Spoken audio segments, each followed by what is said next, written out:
This model of the city in the Second Temple period is one of my favorite places to come in Jerusalem because of the perspective it gives you on the city.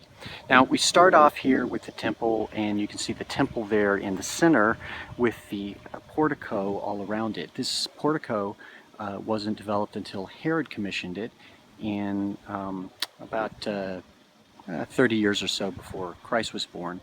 And then the temple was, Second Temple was built in the time of Ezra, but Herod also improved it and made it much more beautiful. So we look to the left, down to the left and lower than the temple is the city of David. And you can see right in the middle of the city of David there, the palace, that would be Solomon's palace.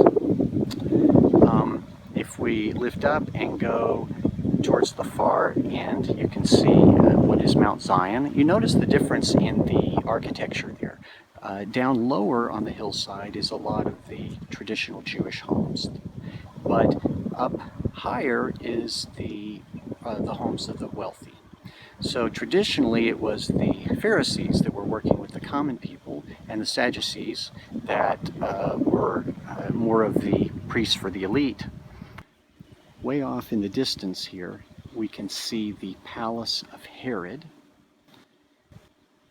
And on the northwest corner of the Temple Mount, you see the four big columns of the Praetorium, where Pilate and his soldiers were garrisoned. The chief priest would have lived over on the top of Mount Zion in the wealthier area, and Pilate over here, so Jesus would have been taken there. Now there's a controversy about the place of the crucifixion of Jesus. The traditional site has been the Church of the Holy Sepulchre, and in our picture here, if you look above the temple, just outside the city walls, you'll see some rock that is sticking up all by itself. There's no houses on it, and that is the site of the Church of the Holy Sepulchre. But if we switch over here to the north side of the city walls, you can look just right over on top of this inner wall.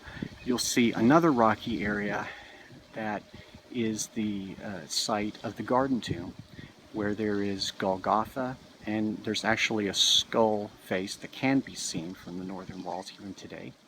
And nearby it is a tomb which fits the biblical description of where Jesus would have been laid.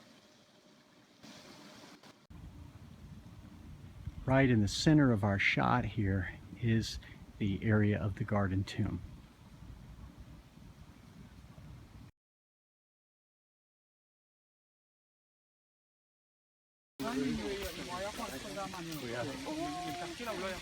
The Shrine of the Book is housed in a very unusual structure. You can see off in the distance, maybe you can make it out, that there is water spraying on the roof, and we're going to make our way over to the entrance. Inside the Shrine of the Book, which is behind me, are a couple of things. There are segments of the Dead Sea Scrolls here, including a full facsimile of the Isaiah scroll. They used to have the original scroll here, but it began to be affected by all of the exposure to the environment. So now they've created a very nice facsimile of the Isaiah scroll. They also have other fragments of real Dead Sea Scrolls. But one of the lesser understood presentations in the Shrine of the Book is the Aleppo Codex. The Aleppo Codex is from the 10th century and is the oldest surviving manuscript that has all of the incantations and pronunciations of the Hebrew. So it is really a treasure for this to be back in Israel, and this is also included in this very interesting exhibit of the Shrine of the Book. The museum also houses permanent exhibits as well as temporary ones. And we're going to step inside and see if we can get a few photographs and get a sense of some of the items available at this time. But what about decomposition? As anyone who's seen a mummy knows, ancient Egyptians went to a lot of trouble to erase. So how successful were the ancient Egyptians at evading decay? There is a room here dedicated to the Cave of the Treasure, which was discovered in 1961 and has all kinds of artifacts. It's one of the single greatest finds in modern history.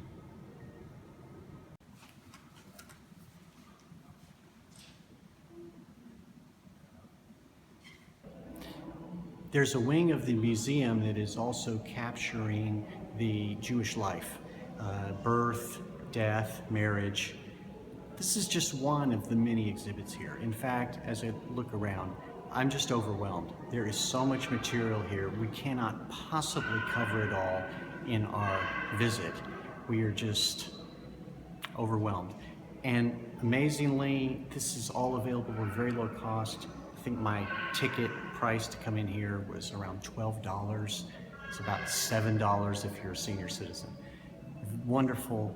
They make it really easy to enjoy so much beauty, so much culture, so much history from Israel. Bill, this Israel Museum is a pretty amazing place, isn't it? It really is. It's more than you can undertake in one day. You can do it fast, but it's hard.